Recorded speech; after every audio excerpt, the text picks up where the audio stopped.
नमस्कार, आप देख रहे हैं आरजे रमझाझर और मैं हूं पुखराज सिंह।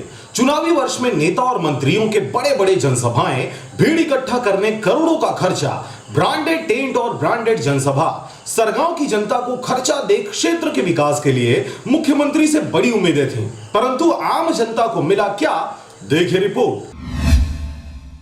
लेकिन उन्होंने क्षेत्र के जनता को निराश करने का काम किया और एक प्रकार से मैं कह सकता हूं कि आने का लाभ कुछ नहीं मिला, बल्कि जनता यहां से हताश और निराश होकर के गई। चुनावी वर्ष में नेता और मंत्रियों के बड़े बड़े जनसभाएं, भीड़ इकट्ठा करने लाखों करोड़ों का खर्चा, ब्रांडेड टेंट और ब्रांडेड जनसभा, सरगांव की जनता को खर्चा दे क्षेत्र के विकास के लिए मुख्यमंत्री से बड़ी उम्मीदें थी, परंतु आम जनता को मिला क्या, देखिए रिपोर्ट। मौसम में उतार चढ़ाव, घनाघोर बदली, तेज हवाओं के बीच सरगांव की जनता को मुख्यमंत्री के सरगांव दौरा से काफी उम्मीदें थी।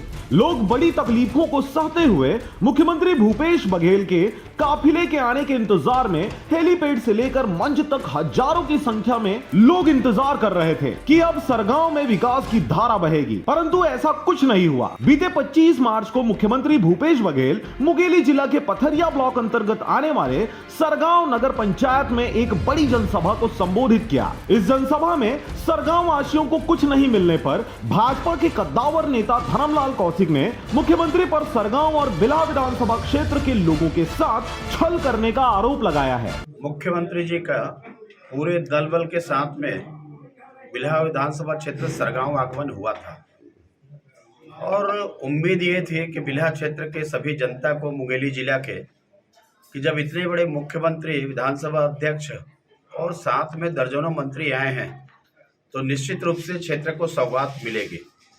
करोड़ों रुपए खर्च किए गए, गाड़ियों में ढोया गया, तामझाम किया गया, विज्ञापन जारी हुआ, लेकिन जब घोषणा करने की बारी आई तो शून्य रहा।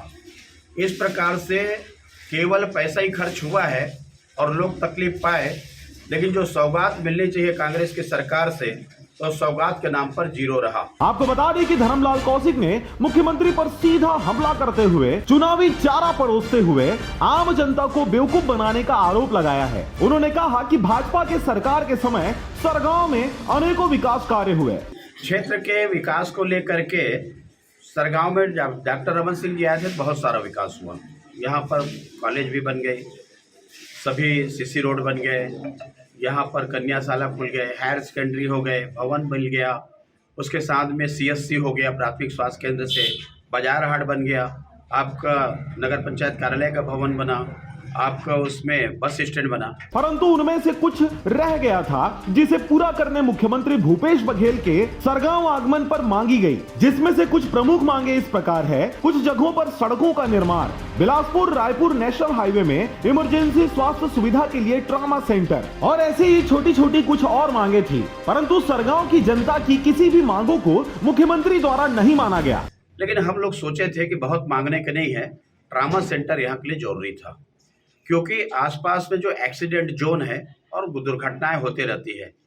ये ट्रॉमा सेंटर केवल क्षेत्रवासियों के लिए नहीं था, बल्कि बिलासपुर रायपुर में जो भी एक्सीडेंट हो रहे उनके लिए भी ये काम आ जाती, लेकिन उसको भी उन्होंने मंजूर नहीं किया। आपको बता दें कि कांग्रेस के इस जनसभा में हजारों की संख्या में लोगों की भीड़ तो जरूर दिखी, परंतु इस भीड़ को भी लाखों करोड़ों रुपए खर्च करके दूर दूर से गाड़ियों में भर भर कर जनसभा में प्रस्तुत किया गया था। मंच पर भी राजेंद्र शुक्ला के करीबी माने जाने वाले नेता ही देखे गए। इस दौरान पृष्ठभूमि पर लगातार सक्रिय दिखने वाले नेता नजर नहीं आए। आपको बता दें कि पहले से ही कांग्रेस कई टुकड़ों में विभाजित नजर आती है। यही वजह है कि अक्सर कांग्रेस के कई नेताओं के साथ पार्टी में ही सौतेला व्यवहार देखा जाता है। ऐसे में जनता की महत्वपूर्ण मांगों को कैसे पूरा किया जाएगा, यह तो सोचने वाली बात है। Bureau report, RJ रमझाझर।